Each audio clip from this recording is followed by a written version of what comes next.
Well, I don't know if you've been in a casino recently. I can't say that I spend a lot of time in casinos, but the last time that I was in Vegas, I have to explain. I coach some guys in Vegas and work with a counseling center in Vegas. So I was down there for a coaching trip. And I remember going into the casino and just watching people in front of the slot machines. And now in a casino, there's no windows. It's just them sitting in front of a slot machine. And all they're doing is with their index finger, they're pushing a button, watching, the whatever on the screen, trying to line up. If it doesn't line up, they push it again and they push it again and they push it again. And they just watch their dollars just drip away, but they're mesmerized and they're totally engrossed in these slot machines. It's quite fascinating, actually. It reminds you of lab rats kind of thing. And so I have been thinking recently about a new form of edging that I really want to call slot machine porn. I want to talk more about that. After the break, we'll take you back into the casino and talk about slot machine porn. Welcome aboard. Guys ready?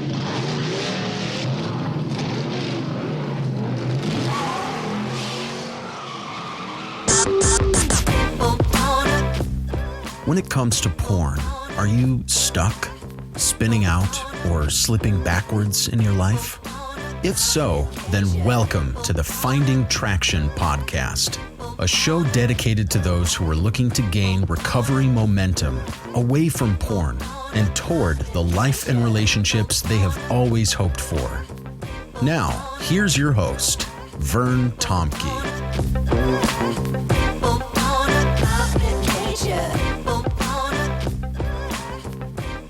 Well, let me just say we're in the middle of heat wave up here. It's in the middle of August, and hopefully this is the last big blast of heat up here in British Columbia.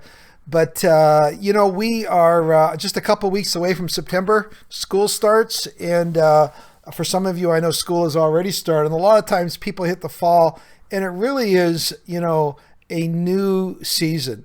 The kids are going to school, maybe we're going to college, university, or fall is a chance to kind of get out of the summer and go, okay, what is the next September, October, November, December going to look like? And I really want to encourage you to consider joining one of the Band of Brother groups.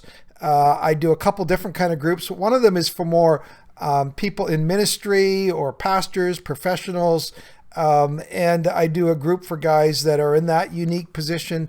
And then I also do what I just call a regular Joe's group. People from all walks of life, all backgrounds, all different spiritual or non-spiritual beliefs. It's just a great smorgasbord. But this is what we have in common. And even between these two groups, what we have in common is this. We all have a desire to move away from porn and move towards a better life.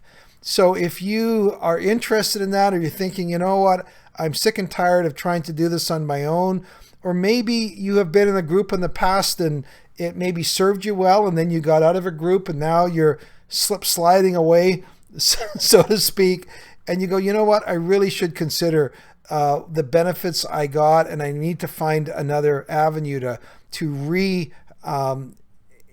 re-engage with my recovery. I want to encourage you to connect with me at bandofbrothers.care, C-A-R-E, at gmail.com. And I'd love to connect with you. Oftentimes, just do a Zoom call, tell you a little bit more about me, and we can connect and I can answer any questions you have. So just keep that in mind as we move towards the fall here of 2023, or whenever you're listening to this, of course. It's just a good thing for you to keep in mind. All right, well, let's go back into the casino and let's sit down in front of a slot machine, feed your $5 or $10 in. And once you've done that, all you've got to do is, using your index finger, just hit that button, hit that button, hit that button, hit that button. Sometimes you're ahead. More often than not, you end up being behind. And I want to talk about the slots in this way. We do in our groups and my individual coaching. I always ask guys to do a check-in, and guys' check-ins are all over the map. It could be I had a great week. It could have been I had a wobbly week. It could have been, man, I totally fell off the wagon, and whatever. It just, things did not go well this week. And what I often do, and I don't do it to shame people, but oftentimes we just do a little bit of a autopsy on what went wrong. And I ask guys, so what was going on, or what were you doing, or what got you in trouble? And I am noticing a real significant trend here, specifically over the last year. And it's really changing. And let me explain what I'm seeing, guys, and how guys are getting in trouble. The internet is changing. Now, you go, what do you mean it's changing? Well, I want to boil internet use down into two types. The first type is what I call active internet engagement. You might have a bunch of sites saved. This could just be, you're going to your news site, you're going to check out your sports site, and you're intentionally, actively going to the sites that you like and enjoy. I was just checking out my DallasCowboy.com. Me and my son are heading down to the Seahawks to watch them play the Cowboys this weekend. And so I was just checking up on it. So I went to my site, checked it out. That's active. And even sometimes when you are have clickbait thrown your way, okay, you're on a news site and maybe you get some clickbait, you still have to click on that clickbait for you to go into that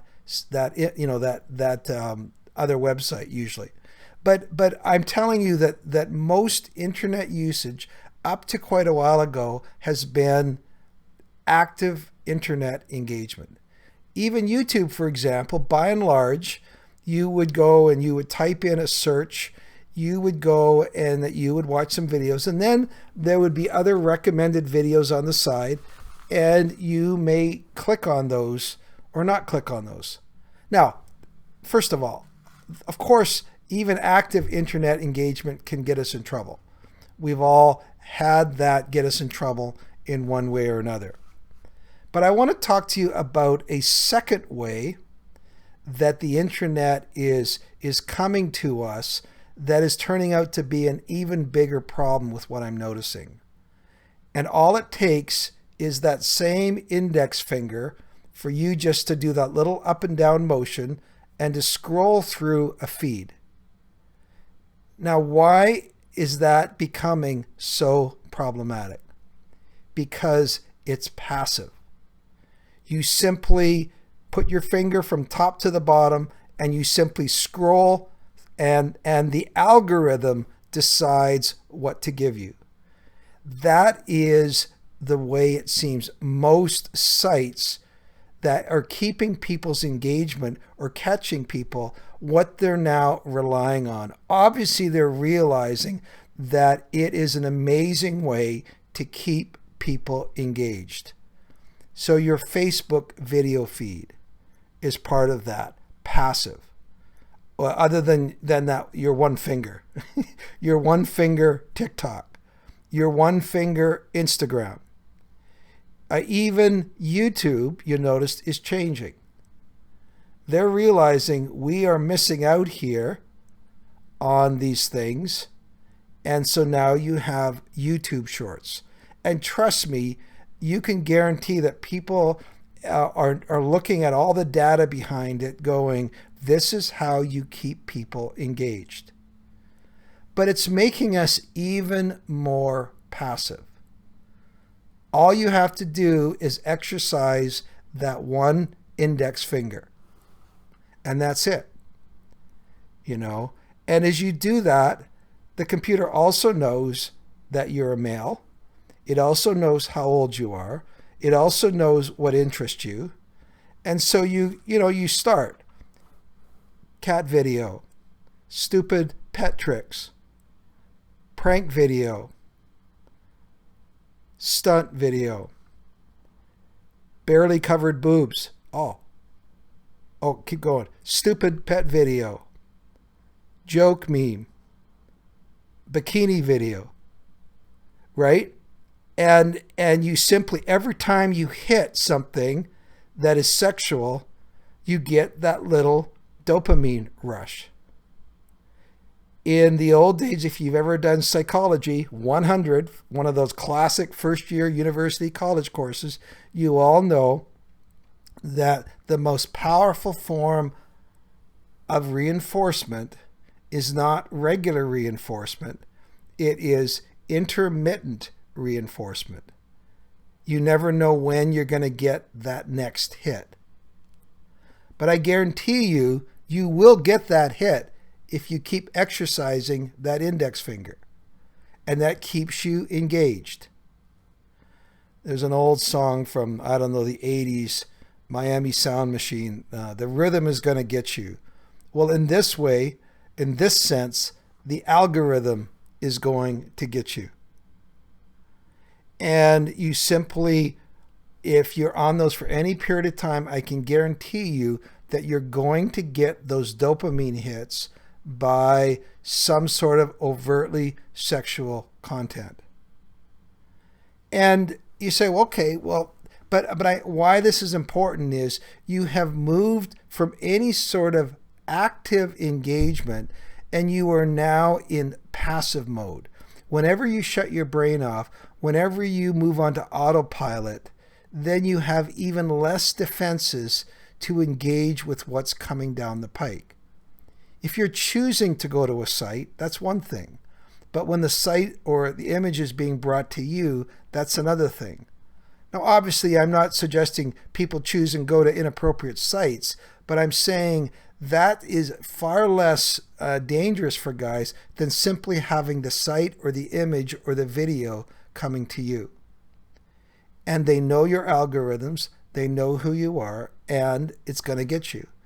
So as guys check in, I almost can say, let me guess, it's one of these 3 or 4 websites. Yeah, well, how did you know? Because that is where everybody's edging is going to. That is what's tripping people up. And I'm at a point, and I guess in terms of my encouraging people, I'm getting to the point where I'm saying to guys, you know what?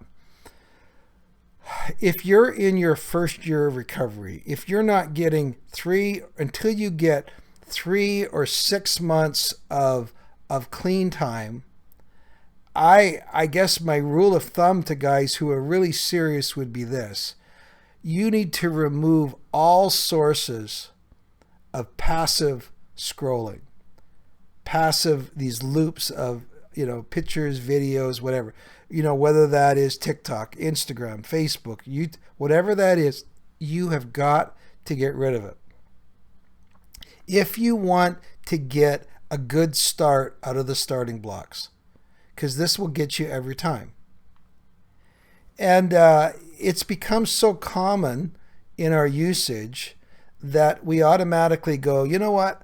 Let's say you're waiting.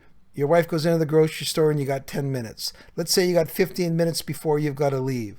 Let's say you're waiting somewhere at I don't know, at a doctor's office or whatever. We've become so habituated to simply go, I am simply going to scroll through my feed. We just always do that. Whenever we go, you know what, I'm tired, I don't really want to do anything active. I just want to veg. We all know what that looks and feels like. I just want to veg. Now, many of us immediately go to simply scrolling through short videos because we're looking for something. It's the easiest thing to do. It keeps that little bit of a dopamine sort of thing happening. So you say, okay, well, let's say I do. I'd say, on my iPhone, it basically, I use screen time. I love iPhones because I have a hard time working with guys from other phones just because I don't know how to help them. But on iPhones, it's really simple. I have screen time. I have a covenant eyes. I have block lists. I've removed the ability to both add and delete apps. So I can't go to YouTube on my phone. I can't go to Instagram. I can't do, they're just not available. So that, because I know that's not going to work for me. I mean, I'm years into my recovery and I'm still going, that is playing with fire for me.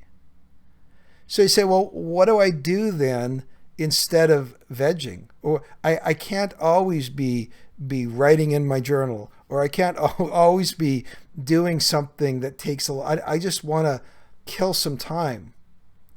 And I say to people, you've got to come up with killing time activities. What do you do to kill time? And I'm not talking, they don't even have to be productive. They just have to be little things that you have available when you want to kill 20 minutes, or you have 15 minutes between things. And for example, it could be, I have a Sudoku book, or I have a crossword puzzle book, or I have something, or I have a novel that I'm reading and I just have a bookmark in it and I pull that novel out.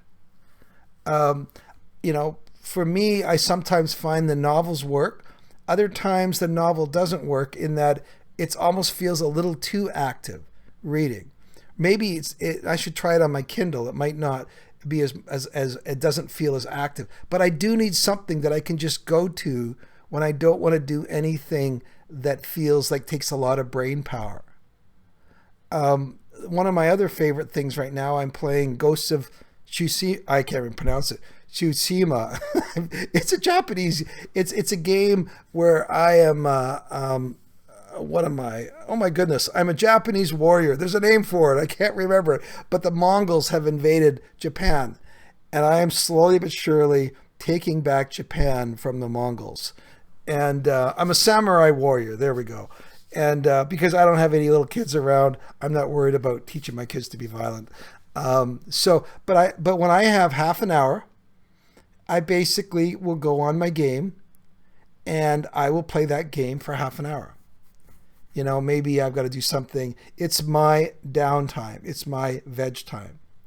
I don't just play the game for hours on end. Usually I play it half an hour, or I'll play it after supper and before my wife and me go to watch something or do something, I'll play the video game. Again, I have some other activities other than slot machine porn.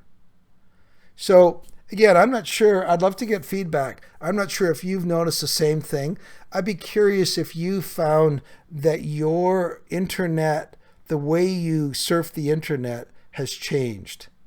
If you now do far more of this one finger scrolling than you ever used to do. I'd love to get some feedback if I'm on the right track here, but I sure know I'm hearing a different sort of feedback from people as they describe where they're getting in trouble. So hopefully it helps. Have a great rest of your week. I'm off to my football game this weekend with my son. Really looking forward to it. Excited about the coming football season. I know me and Mr. Dobschutz will be soon recording our coming football episode, NFL 2023. So I need to continue to do my homework on that. So we'll see you next time. Bye-bye.